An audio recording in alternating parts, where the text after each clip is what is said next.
আসসালামু আলাইকুম। আজকে হচ্ছে আমরা মেডিকেল ইংলিশ কোশ্চেন সলিউশনের 2005 সালের অংশটুকু দেখব। তো তোমরা যারা যখন হচ্ছে বিগত সালের প্রশ্নগুলো সলভ করবা, তখন তোমরা একটাই কাজ করবা যে দেখবা কোন টপিক থেকে প্রশ্ন আসতেছে।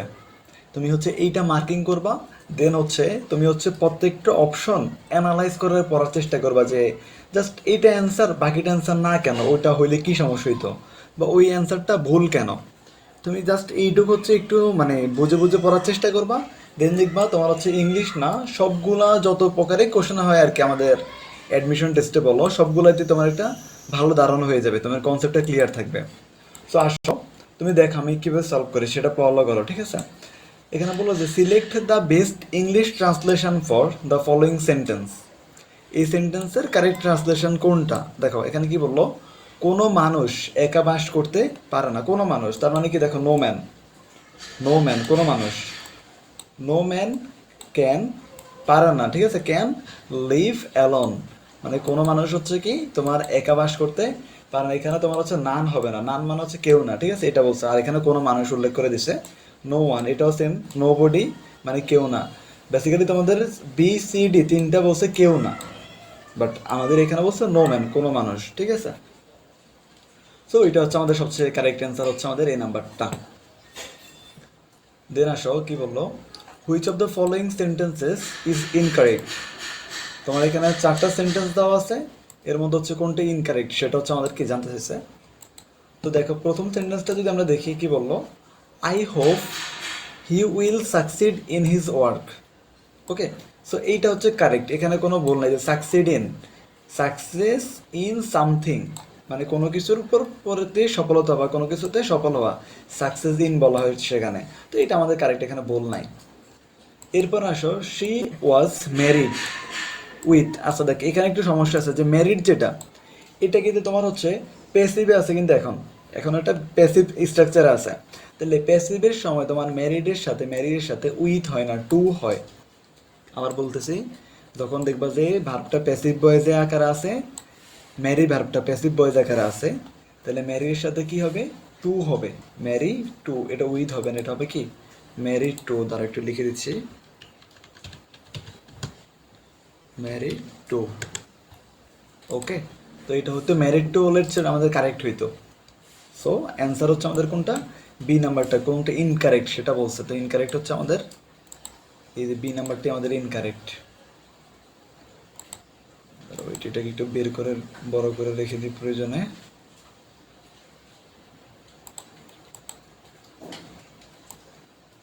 ওকে, তো তোমাদের বুঝতে সুবিধা হবে তাহলে এখান থেকে। আচ্ছা এরপরে আসো, এরপরে দেখো, তাইলে আমরা বলছিলাম যে সাকসিডিং এটা কারেক্ট ছিল। আচ্ছা পরেরটা কেন correct, the man was cured of. আচ্ছা দেখো, কিউর অফ মানে হচ্ছে তোমার সুস্থ হওয়া, ঠিক আছে, তিনি হচ্ছে তার রোগ হয়েছিল, সুস্থ হয়েছিল কিসের থেকে, ইলনেস অসুস্থতা থেকে। তাহলে যে কিউর অফ এটা কারেক্ট, ঠিক আছে, এই জিনিসটা কারেক্ট। এরপর আসে the patient has died of cholera. এই যে ডাই এর সাথে কিন্তু অফ, বাই, তারপরে তোমার ফর, উইথ, এগুলো অনেকগুলো হয়। কিন্তু বাই অফ হবে কখন, যদি তিনি হচ্ছে তোমার রোগে মারা যায়। কোনো রোগে মারা গেলে তোমার ডাইডের সাথে অফ হয়। ওকে, তো এইটাও কারেক্ট ছিল এই জন্য। আচ্ছা এরপর আসো, দ্য অ্যান্টোনিম ফর ডাল। ডাল মানে কি তোমরা জানো, এটা মানে হচ্ছে তোমার ধরো একঘেয়ে, বিরক্তিকর বা এরকম টাইপের আর কি, মানে যেটা ভালো লাগে না। তাহলে এটা কি হবে, এক্সপিরিয়েন্সিং মানে তো অভিজ্ঞতা, মনোটোনাস মানে হচ্ছে তোমার একঘেয়ে, মানে এটা সিনোনিম হয়ে গেছে, আমার লাগবে অ্যান্টোনিম। আর ইন্টারেস্টিং মানে কি, মনে করো আনন্দদায়ক, ঠিক আছে, ওটা হচ্ছে একঘেয়ে, এটা হচ্ছে আনন্দদায়ক বা রোমাঞ্চকর এরকম টাইপের। সো অ্যান্সার কোনটা অ্যান্টোনিমে, ডি নাম্বারটা। তাহলে আমরা এতক্ষণ পর্যন্ত যে টপিকগুলো দেখতেছি, যে অ্যাপ্রোপ্রিয়েট প্রিপোজিশন, সিনোনিম, অ্যান্টোনিম, খুবই গুরুত্বপূর্ণ। এরপরে আসো, choose the best incorrect form of the following sentence. এটার ইনকারেক্ট ফর্ম কোনটা, এইটা দেখো ইনডিরেক্ট ফর্ম, দেখো ইনডিরেক্ট ফর্ম, সরি ইনকারেক্ট না, ইনডিরেক্ট ফর্ম। ওকে, ইনডিরেক্ট ফর্ম। তো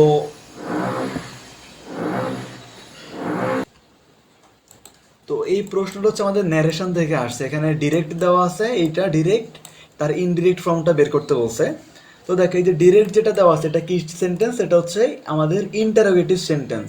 দেখো আমি তোমাকে ন্যারেশন যারা বোঝো না, তো মানে ধরো মোটামুটিও পারো না, তাদের জন্য হচ্ছে আমি যদি এখন তোমাকে যতই বলি তুমি হয়তো সামান্য ধরতে পারো, বাট পড়লে তুমি বুঝবা না।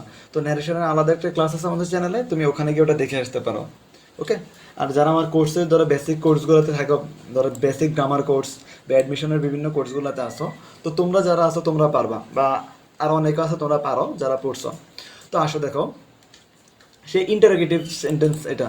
তাহলে দেখে সে হচ্ছে কি প্রশ্ন করতেছে, শি আক্স টু মাহিন, এখানে তো সেইট টু দেওয়া আছে, সেইট টু হবে না, এটা হবে শি আক্সড, ইডি যুক্ত হবে, আক্সড না, আক্স টু মাহিন, আক্সড মাহিন, এই যে আক্সড মাহিন। তাহলে দেখো আমাদের বিতে আছে যে শি আক্সড মাহিন, আর এখানে সিতে আছে শি আক্সড মাহিন, কিন্তু ডি আর এতে নাই, এই দুইটা তাহলে আমাদের আগেই বাদ হয়ে গেল। এরপর আসো, যদি ইন্টারোগেটিভ সেন্টেন্সটা তোমার এখানে ডাব্লিউএস ওয়ার্ড দ্বারা শুরু হইতো, তাহলে আমরা ডাব্লিউএস ওয়ার্ডে বসাই দিতাম এখানে, ঠিক আছে, এই যে ইফ আর ইফ বসাইতাম না। কিন্তু যদি সেটা ডাব্লিউএস ওয়ার্ড না হয়ে তোমার কোনো একটা অক্সিলারি ভার্ব দ্বারা শুরু হয়, তাহলে সেখানে হচ্ছে আমাদের কি ইফ অথবা হচ্ছে ওয়েদার আমরা বসাবো। ওকে। তো দেখো আমাদের হচ্ছে বিতে আছে কি ওয়েদার আছে, সিতে ওয়েদার আছে, এই দুটো আমাদের কারেক্ট। এরপর আসো, ইউ নো, ইউ মানে আসলে কে, এখানে কাকে বোঝানো হয়েছে, মাহিনকে বোঝানো হয়েছে, সে মাহিনকে বলতেছে ডু ইউ নো। আচ্ছা ডু ইউ, তাহলে এখানে ইউর জায়গায় কি হবে, হি হবে, এই যে মাহিন। আচ্ছা এরপরে দেখো নো, এই যে এটা টেন্স চেঞ্জ করতে হবে, এটা কোন টেন্সে আছে যদি বলো তো সেন্টেন্সটা, দেখি একটু বলো কোন টেন্সে আছে এটা, এই সেন্টেন্সটার টেন্স কি। দেখো এটা হচ্ছে আমাদের সাবজেক্ট প্লাস ভার্বের বেস ফর্ম দেন এক্সটেনশন বা অবজেক্ট। তাহলে এটা কিসে আছে, প্রেজেন্ট টেন্সে আছে। প্রেজেন্ট থাকলে ন্যারেশনে সেটা কোথায় যায় বলো তো, প্রেজেন্টের গুলো সবসময় ফার্স্টে চলে যাবে। প্রেজেন্ট ইন্ডিপেন্ডেন্ট হলে ফার্স্ট ইন্ডিপেন্ডেন্ট, প্রেজেন্ট কন্টিনিউয়াস থাকলে ফার্স্ট কন্টিনিউয়াস, প্রেজেন্ট পারফেক্ট থাকলে ফার্স্ট পারফেক্ট, সবগুলো ফার্স্টে চলে যাবে। তাহলে এখানে দেখো নো এর ফার্স্ট ফর্ম কী হবে, এখানে নো এর পরে কী হবে, তাহলে এই যে নিউটা correct. So she asked Mahin whether he knew the way to the station. So answer কোনটা আমাদের, অ্যান্সার হচ্ছে বি নাম্বারটা কারেক্ট। দেখো সিতে দিছে কি নোজ, এটা তো হবে না এখানে। আচ্ছা এরপর আসো, fill in the gap with correct form of the verbs বা words to complete the sentence. আচ্ছা ভালো কথা, সেন্টেন্স কমপ্লিশন এখানে আছে।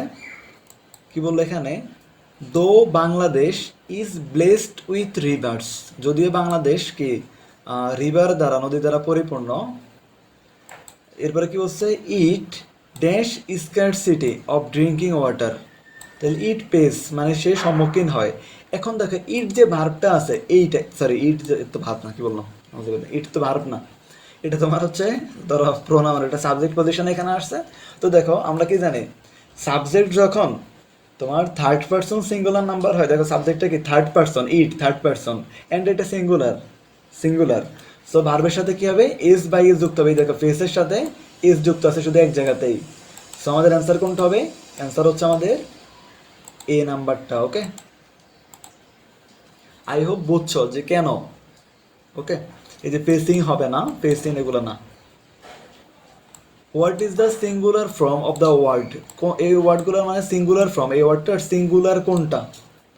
সো সিঙ্গুলার কোনটা দেখি, এটা তো প্লুরালে আছে। আচ্ছা দেখো এগুলো হচ্ছে আমাদের, দেখো যে ল্যাতিন আমেরিকান যে ওয়ার্ডগুলো আছে এরকম টাইপের, তো সেখানে যদি দেখো যে প্লুরালে যদি দেখো যে আইসিইএস আছে, আবার বলতেছি প্লুরালে।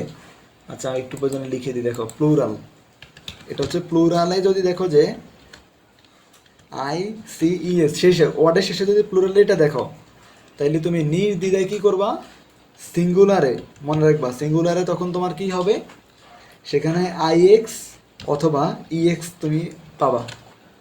ওকে, ওকে দেখো তাহলে এখানে কি আছে, দেখো আইসিইএস আছে প্লুরালে, তাহলে সিঙ্গুলারে কি হবে, আইএক্স অথবা ইএক্স। কোথা আছে দেখো, এটা শুধুমাত্র একটা দেয় যে অ্যাপেন্ডিক্স, এটাই সিঙ্গুলার প্লুরাল। তো এখান থেকে মোটামুটি রিসেন্ট টাইমে প্রশ্ন তেমন একটা আসে না সিঙ্গুলার প্লুরাল নিয়ে, কম আসে। বাট এই যে তোমার sentence completion, right from verb, তারপর তোমার এই যে ন্যারেশন বলো, সিনোনিম অ্যান্টোনিম, তো মানে তোমার জন্য মেডিকেলের জন্য ফরজ, তুমি এটা তরক করতে পারবা না, এটা বাদ দেওয়া পসিবল না।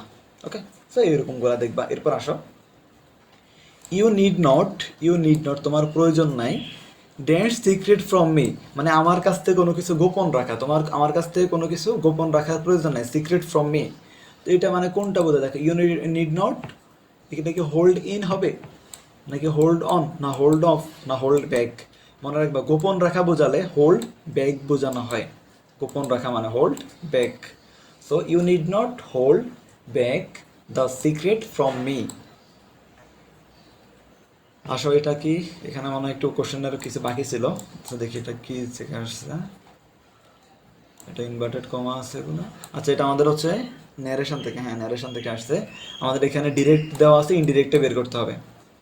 তাহলে আসো সমস্যা না, শুরু করে দিই আমরা। কি বললো? আমিন সেইড, আমিন বললো, আমিন সেইড দ্যাট। এটা যেহেতু তোমার হচ্ছে এসআরটিভি আছে সেন্টেন্সটা, তাহলে আমিন সেইড, সেইডের পরে এই যে ইনভার্টেড কমা আর কমা উঠে কি কি হবে? দ্যাট হবে। তাহলে আমিন সেইড দ্যাট, সবগুলোতে আমিন সেইড দ্যাট, হ্যাঁ ঠিক আছে। এরপরে দেখো আমিন সেইড দ্যাট কি বলছে? হি, আচ্ছা হি, সবগুলোতে ঠিক আছে। এখন আসে এটা কোন টেন্সে, টেন্স পরিবর্তন হবে কিন্তু মাস্ট। বলছিলাম যদি এটা দেখে আই হ্যাভ বিন ওয়ার্কিং, তাহলে সাবজেক্ট, তারপর হচ্ছে হ্যাভ বা হ্যাজ প্লাস বিন প্লাস ভার্বের সাথে আইএনজি, তাহলে এটা তোমার হচ্ছে একটা প্রেজেন্ট পারফেক্ট কন্টিনিউয়াস টেন্স। তাহলে প্রেজেন্টের গুলা কোথায় যায়? ফার্স্টে চলে যাবে সবগুলা, ঠিক আছে। দেখো এটা যাবে কিসে? পাস্ট টেন্সে যাবে। তাহলে পাস্টের স্ট্রাকচার কি? এই যে আই, তোমার সব কিছু সেম, পাস্ট পারফেক্ট কন্টিনিউয়াস আর প্রেজেন্ট পারফেক্ট কন্টিনিউয়াসে সব সেম, শুধু হ্যাবের জায়গায় কি বসাই দিবে? হেড বসাই দিবে, আর সব কিছু সেম। এখানে কি দিছে? এখানে ইজ, হ্যাজ, এখানে দিছে হ্যাজ না, এগুলো না, শুধু হেড বসাই দিবা তাইলে হবে। He had been working since 9 AM, so answer is a নাম্বারটা। Then next question, is synonym for ascent. এই যে অ্যাসেন্ট মানে তোমার হচ্ছে বোঝানো হয় যে আরোহণ করা, উপরে ওঠা টাইপের। কি বললাম? আরোহণ করা বা উপরে ওঠা টাইপের, এরকম কিছু বোঝায়। তো দেখো এটা সিনোনিম কোনটা হবে? এই যে দেখো জাম্প, জাম্প মানে তো লাফ দেওয়া বা উপরে ওঠা, ঠিক আছে, এখানে সিনোনিমটা জাম্পই হবে। শোনো সিনোনিম অ্যান্টোনিম তোমার মুখস্থ না রাখা ব্যতীত কোনো মানে অপশন নেই, ওকে। সো মুখস্থ করতে হবে, তোমার পড়তে হবে। আর বেসিক্যালি তোমার সব পড়তে হবে না, আমাদের শিট আছে মেডিকেলের জন্য 200-250 সিনোনিম অ্যান্টোনিমের, মানে যেগুলো তোমার হচ্ছে চাকরি পরীক্ষায় ব্যাপকভাবে আসে এবং কমন, ঠিক আছে, বা তোমার হচ্ছে ইম্পর্টেন্ট একই সাথে, তো ওগুলোর জন্য শিট আছে আমাদের। তোমরা যারা হচ্ছে আমাদের পেইড কোর্সে ভর্তি হবা, আমরা কি তোমাদেরকে এই শিটগুলো ফ্রিতে প্রোভাইড করব। এরপরে গাইডলাইন সেশন পাবা, এক্সাম পাবা, মানে অনেক কিছু। তুমি জাস্ট মানে ফলো করো আমাদের, যারা কোর্সে ভর্তি হবে তুমি প্রয়োজনে কারো থেকে রিভিউ নিও। এরপর আসো, the virtuous dash always have a.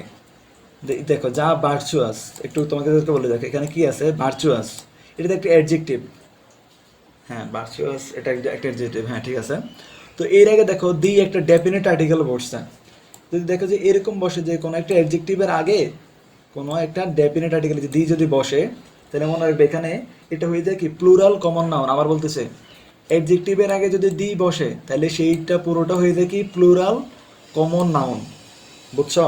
মানে এখানে পুরো জাতিকে বোঝানো হয়, পুরো সবাইকে বোঝানো হয়েছে এখানে। এই ভার্চুয়াস মানে বোঝানো হয়েছে যে এখানে ধার্মিকেরা, সব ধার্মিকেরদের বোঝানো হয়েছে।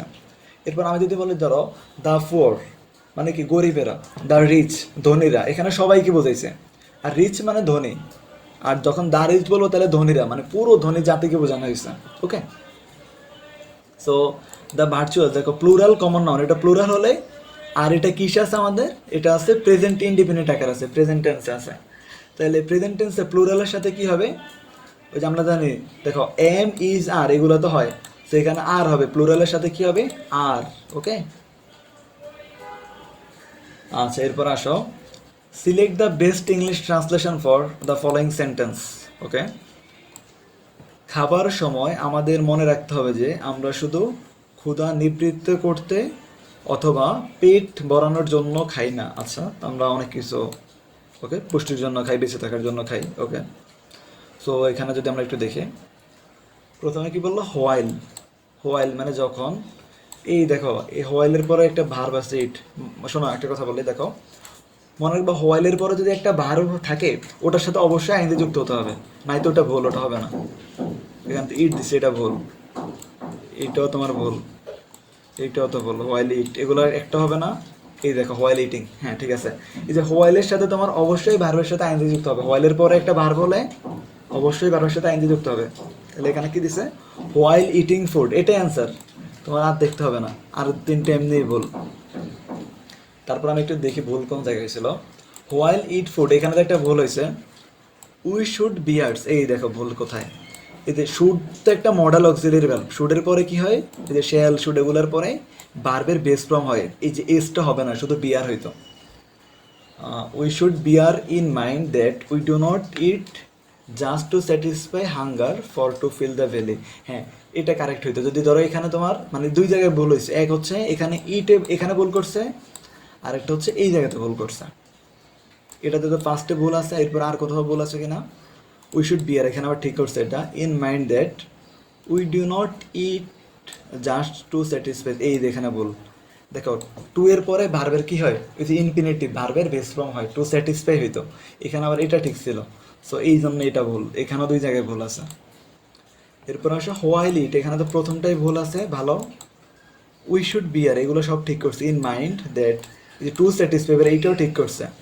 কিন্তু এই যে হাঙ্গার্স আবার এস লাগিয়ে দিছে এখানে, এখানে হাঙ্গার্স হবে না, এটা হাঙ্গার হবে। ওকে, এটা অ্যাবস্ট্রাক্ট নাউন টাইপের, ঠিক আছে। এটা হাঙ্গার কি ধরা যায় সহজে, এরকম তো না। তো এটা প্লুরাল হয় না, এটা অ্যাবস্ট্রাক্ট নাউন কখনোই প্লুরাল হয় না, এটা সিঙ্গুলারই থাকে। আচ্ছা দেন আসো মুভ করি আমরা। Choose the correct English idiom of, শাস্তি দেওয়া, এটার জন্য ইডিয়মস। ওকে, ইডিয়মস প্লেস খুবই গুরুত্বপূর্ণ। আচ্ছা দেখো, শাস্তি দেওয়া বা কাউকে তিরস্কার করা, এটা হচ্ছে কি ব্রাইং টু বুক। কাউকে পানিশমেন্ট দেওয়া বা শাস্তি দেওয়াগুলো হচ্ছে কি হয়, ব্রাইং টু বুক, এটা মাথায় রাখবা। আচ্ছা, correct English translation for the sentence, সকাল থেকে গড়ি গড়ি বৃষ্টি হচ্ছে। সকাল থেকে মানে সকাল মানে আগে থেকে শুরু হয়ে এখনো হচ্ছে। তো দেখো কোনো একটা কাজ যদি অতীত থেকে শুরু হয়ে বর্তমান পর্যন্ত কন্টিনিউয়াসলি চলতে থাকে, তাহলে তোমার সেখানে কি হবে, সেখানে তোমার হবে হচ্ছে present perfect continuous tense. Present perfect continuous tense. আর দেখো আবার হচ্ছে আরেকটা জিনিস, তাহলে আসো প্রেজেন্ট পারফেক্ট কন্টিনিউয়াস টেন্স হবে। ওকে, সো সেখানে তোমার কি হবে, সাবজেক্ট, একটু স্ট্রাকচারটা লিখে দিই। ওকে, হ্যাভ অথবা তোমার হচ্ছে has plus been plus verb ওয়ানের সাথে হচ্ছে আইএনজি প্লাস এক্সটেনশন। এই হয়েছে তোমার কি ফার্স্ট পারফেক্ট কন্টিনিউয়াসের স্ট্রাকচার। ওকে, সো দেখো সাবজেক্ট ইট, ঠিক আছে, এরপর দিচ্ছে ইটের সাথে হ্যাজ হবে। হ্যাঁ, এটা তো প্লুরাল না, singular. Has been correct correct. দেখো গুড়ি গুড়ি বৃষ্টি মানে তো রেইনিং না, রেইনিং মানে তো তোমার ওইরকম গুড়ি গুড়ি এবং বৃষ্টি বোঝায় হচ্ছে ড্রিজলিং। ওকে, এটা আলাদা, ড্রিজলিং। এরপরে দেখো সিন্স মর্নিং, নির্দিষ্ট সময় বলছে না, এই যে সিন্স, এটাও কারেক্ট। এই যে ফ্রম মর্নিং না, এখানে 2 জায়গায় ভুল করছে। রেইনিংও ভুল, ফ্রমও ভুল। নির্দিষ্ট সময় বললে সিন্স বসানোটা বেশি অ্যাপ্রোপ্রিয়েট। সো অ্যান্সার কোনটা আমাদের, বলো। অ্যান্সার হচ্ছে আমাদের এ নাম্বারটা। ওকে, এটা হচ্ছে না কেন। আচ্ছা ওকে, সো ক্লিয়ার। ওকে, এরপর আসো। আচ্ছা, এটা বোঝার জিনিসে দেখো, কন্ডিশনাল থেকে if she had studied harder, দেখো এটা হচ্ছে আমাদের কি কন্ডিশনাল। এটা আমাদের দেখো এখানে ফার্স্ট পারফেক্ট টেন্স আছে, তার মানে এটা থার্ড কন্ডিশনাল। আর থার্ড কন্ডিশনালে কি হয় তোমরা অবশ্যই জানো যে প্রথমে ধরো এক পাশে যদি ইফ হয়, if plus first perfect tense plus তোমার কি হবে অন্য পাশে গিয়ে তোমার হবে হচ্ছে, দেখো কি হবে, এটা উড হ্যাভ, আমি বলতেছি দেখো,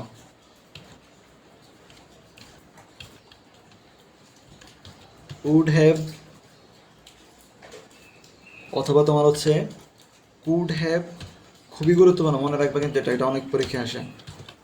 কুড হ্যাভ, এরপর হচ্ছে তোমার মাইট হ্যাভ প্লাস তারপর অবশ্যই ভি3 হবে। এরপরে তোমার এক্সটেনশন যা আছে থাকুক। ওকে, সো থার্ড কন্ডিশনালে কি হবে দেখো, প্রথমে ইফ থাকবে, তারপরে সেন্টেন্সটা যদি ফার্স্ট পারফেক্ট হয় ইফের পরে, দেন তুমি বুঝবে যে এটা থার্ড কন্ডিশনাল, আইডেন্টিফাই করছো। ওকে, এটা আইডেন্টিফাইড, যেটা থার্ড কন্ডিশনাল। এরপরে if she had studied harder, তাহলে এখানে কি হবে, উড হ্যাভ। আচ্ছা শি তো সাবজেক্ট এখানে থাকলো, এটা লিখিনি আমি, দরকার নেই এটা। শি উড হ্যাভ, এই যে উড হ্যাভ, ঠিক আছে, 2 জায়গাতে আছে উড হ্যাভ। তারপর কি হবে, বি3 হবে। বি3 কোনটা, এই যে ডান, ডু এর বি3 তো ডান, আর কোথাও। আচ্ছা, তো অ্যান্সার কোনটা আমাদের, এই নাম্বারটা। এরপর ওয়েল এক্সটেনশন দেওয়া আছে এখানে। দেখো মানে কোশ্চেন পড়াশোনা কিন্তু আসলে এটা তোমরা যে ধরো মুখস্থ করে যাও বা জাস্ট একটু দেখলে এইভাবে কিন্তু আসলে হয় না। তুমি একটা কম্পিটিটিভ এক্সাম দিচ্ছ যেখানে মনে করো 1 লাখ মানুষের উপর পরীক্ষা দিচ্ছে, সেখানে অনেকে সেকেন্ড টাইমের আছে, তারপরে তোমার মনে করো যে সেখানে নেগেটিভ মার্কিং আছে, হাইলি কম্পিটিটিভ। সিট কয়টা? মাত্র 5,000-এর মতো সিট বা 5,500। সো তোমার অবশ্যই অবশ্যই যে তুমি যদি একটু ডিফারেন্ট অ্যাপ্রোচে না পড়ো, ধরো এই অ্যাপ্রোচে যদি তুমি না কোশ্চেন সলভ করো, তুমি কখনোই পারবে না। যারাই চান্স পায় তারাই এই অ্যাপ্রোচে প্রশ্ন সলভ করে। ওকে, তো ভাইয়ের সময় হচ্ছে আমি তো সেম অ্যাপ্রোচে, আমার হচ্ছে মানে শুরু থেকে হচ্ছে আমি এইভাবেই পড়তাম। আর আমি কারেন্টলি কিন্তু ইংলিশ ডিপার্টমেন্টে পড়তেছি এখনও। ওকে, অনার্স আমি ইংলিশেই করতেছি। সো মোটামুটি একটু ধারণা আছে আমার এগুলোর প্রতি। আচ্ছা, এরপর আসো কি বললো, হি লিভস, সে বাস করে, ড্যাশ অনেস্ট মিনস। এই যে অনেস্ট মিন মানে কি জানো? এটা মানে এখানে আচ্ছা দেখো, সে তো সৎভাবে বাস করে, এটা হচ্ছে লিভস বাই, এটা লিভ বাই, সে লিভ বাই অনেস্ট মিন, মানে সৎভাবে বাস করা অর্থে বা কোনো নীতিবান, যেটা মনে করো তার একটা রুলস আছে, নীতি আছে আলাদা, ওই নীতির উপরে ডিপেন্ড করে বাস করা অর্থ লিভ বাই হয়, লিভস বাই। তো 15টা প্রশ্ন অল্প সময়ের মধ্যে সলভ করে দিলাম। ক্লাসটা কেমন লাগছে? অবশ্যই আশা করি ভালো লাগছে, আর ভালো লাগলে অবশ্যই সাবস্ক্রাইব করবা, এটা রিকোয়েস্ট। আমি তো তোমাকে হেল্প করতেছি, তোমরা যদি ধরো সাবস্ক্রাইব করো দেন হচ্ছে একটা মোটিভেশন আসে আলাদা, যে মনে করো আমার স্টুডেন্ট হেল্পফুল হচ্ছে, কারো না কারো তো একটু হেল্পফুল হচ্ছে, পাশাপাশি এই তো মোটামুটি একটা মানে কনফিডেন্স পাই যে হয়তো আমার ক্লাস থেকে কেউ উপকৃত হচ্ছে এরকম। ওকে, সো দেন আসো তোমাদের জন্য মেডিকেল আমাদের যে কোর্সগুলো, মেডি ইংলিশ ফুল কোর্স, মানে এখানে ইংলিশে তোমরা জাস্ট কি করবা, তুমি জাস্ট হচ্ছে আমার যে ক্লাসগুলো তোমাকে প্রোভাইড করবো, আমি অনেক সময় তোমার হচ্ছে কি লাইভ ক্লাস হয়তো বা নিব না, রেকর্ডেড ক্লাস, মানে তোমাকে প্রোভাইড করবো যে তুমি এই ক্লাসটা করবে আজকের মধ্যে, করার পরে তুমি কি করবা, দেন তুমি হচ্ছে একটা এক্সামের লিঙ্ক দিবে, ওই জায়গায় এক্সাম দিবা। এইভাবে তোমাকে আমি গড়ে তুলবো যে 2-3 মাসের মধ্যে তোমাকে ইংলিশে একদম আমি তোমার 13-14, যদি তুমি আমার কথা মতো মানে চলো এবং আমাদের ম্যাটেরিয়ালসগুলো ফলো করো, তুমি 13-14 চোখ বন্ধ করে ইংলিশে কবা, চোখ বন্ধ করে কবা, এটা আমি পুরোপুরি গ্যারান্টি। 2 মাসে তোমাকে আমি এই কনফিডেন্স এনে দেবো। অনলি তুমি জাস্ট আমার এই নাম্বারে হোয়াটসঅ্যাপে নক দিলে ভাইয়া তোমাকে কোর্সে অ্যাড করে নিব। ওকে, এরপরে মিডিয়া এক্সাম বেস্ট আছে তোমাদের, যেটা মাত্র 499 টাকা। এখানে তুমি কিন্তু দেখো, পরীক্ষা তুমি হচ্ছে শুধু পড়লে হবে না, তোমার জিনিসটা বুঝতে হবে, মানে আইডেন্টিফাই করতে হবে তোমার অবস্থা। আমাদের যে কোচিং সেন্টারগুলো তারা কি করে, শেষে গিয়ে তোমার ফাইনাল মডেল টেস্টটা নেয়। আমরা এই এক্সাম বেসটা একদম শুরু থেকে ফাইনাল মডেল টেস্ট আদলে নিয়ে যাব। শোনো, যারা তোমরা তো ইন্টারমিডিয়েটে পড়ে আসছো এইচএসসিতে, তো ওখানের সিলেবাস আর এখানে সিলেবাস তো সেম, পড়াও কাইন্ড অফ সেম, শুধু ওখানে তোমার রিটার্ন থাকবে, এখানে রিটার্ন না, এমসিকিউ। তুমি তো এমসিকিউ সলভ করে আসছো এবং তোমার সব টপিক প্রয়োজন নাই। তুমি দেখো যে তোমার যদি আমি বলি, দেখো একটু বায়োলজিতে তোমার কয়টা অধ্যায় আছে অন অ্যাভারেজ? আই থিঙ্ক 24টার মতো, যদি আমি ভুল না করি, ধরো 24 ± অধ্যায় আছে। বায়োলজি থেকে তোমার প্রশ্ন আসবে কয়টা যদি তুমি বলো? ওকে, তোমার প্রশ্নেই তো মাত্র তুমি পাবা হচ্ছে ধরো 30টার মতো। তো এই 30টার মধ্যে 24টা থেকে দেখো, প্রত্যেকটা অধ্যায় থেকে আমাদের মনে করো 18 থেকে 15টা অধ্যায় থেকে 15টা অধ্যায় থেকে একটা করে প্রশ্ন দেবে। তাহলে একটা অধ্যায় থেকে যদি একটা প্রশ্ন করে, স্যার কি তোমার একদম ডেপথে গিয়ে প্রশ্নটা করবে? এরপরে তুমি দেখো যে আমাদের কি আছে, বেসরকারি মেডিকেলগুলো আছে, ওটার জন্য হচ্ছে তোমার ওখানে এনরোল করতে হলে, মানে ভর্তি হতে হলে 40 মার্ক লাগে মিনিমাম। তো ওখানে তো একটা বিজনেস আছে আলাদা। তো ওই জায়গাতে হচ্ছে তারা যাতে সব স্টুডেন্ট 40 করে পায়, এই জন্য তারা প্রশ্নটা একটু মিডিয়াম রাখার চেষ্টা করবে। কোশ্চেন কখনোই হার্ড হবে না, মেডিকেল প্রশ্ন মানে নেভার এভার হার্ড হওয়ার পসিবিলিটি নেই। হার্ড হলে মনে করো এমন না যে মেডিকেলে তুমি কোনো বছর কেউ 50 পেয়ে মেডিকেলে, সরকারি মেডিকেলে চান্স পাবে, কাটমার্ক 50 থাকবে, এটা পসিবল হয় না। 70 অ্যাবভ থাকবেই, 65 থেকে 70 উপরে যাবে কাটমার্ক অলওয়েজ। তাহলে বুঝতেছো যে কোশ্চেনটা অতটা হার্ড হয় না। জাস্ট তুমি ইংলিশ অংশটায় গুরুত্ব দিবা, আর আমাদের এক্সাম বেসে থাকলে তোমাকে জাস্ট আমি ওই আঙ্গিকে তৈরি করে ফেলবো। তুমি ওই আঙ্গিকে যে কোনটা লাগবে, যেমন অনুশীলনী গুরুত্বপূর্ণ, তারপরে তুমি প্রথম অনুশীলনী শেষ করবা, এরপরে দাগের লাইন শেষ করবা, তারপরে তুমি হচ্ছে জিকে ইংলিশে প্রায়োরিটি দিবা। এরপরে তোমার হাতে টাইম থাকলে তুমি জাস্ট কনসেপ্টটা ক্লিয়ার করবা। ওকে, মানে অধ্যায় ভিত্তিক যে ধরো কনসেপ্টটা আছে, ধরো তোমাকে জাস্ট মানে ফিজিক্স কেমিস্ট্রি একটু যদি ঘুরে টুরাই দেয়, তাতে তুমি ক্লিয়ার কনসেপ্ট দিয়ে তুমি জাস্ট মানে পরীক্ষার হলে অ্যান্সার করতে পারো। সো এই জিনিসটা আমি তোমাদেরকে প্রোভাইড করবো, সব কিছু ফুললি গাইডলাইনের মধ্যে থাকবা। আর অবশ্যই অবশ্যই কোর্সের মধ্যে কি হচ্ছে, তুমি মানে কি বলে পড়াশোনা করতে হবে। ওকে, সো সব ভালো থাকবে, আল্লাহ হাফেজ।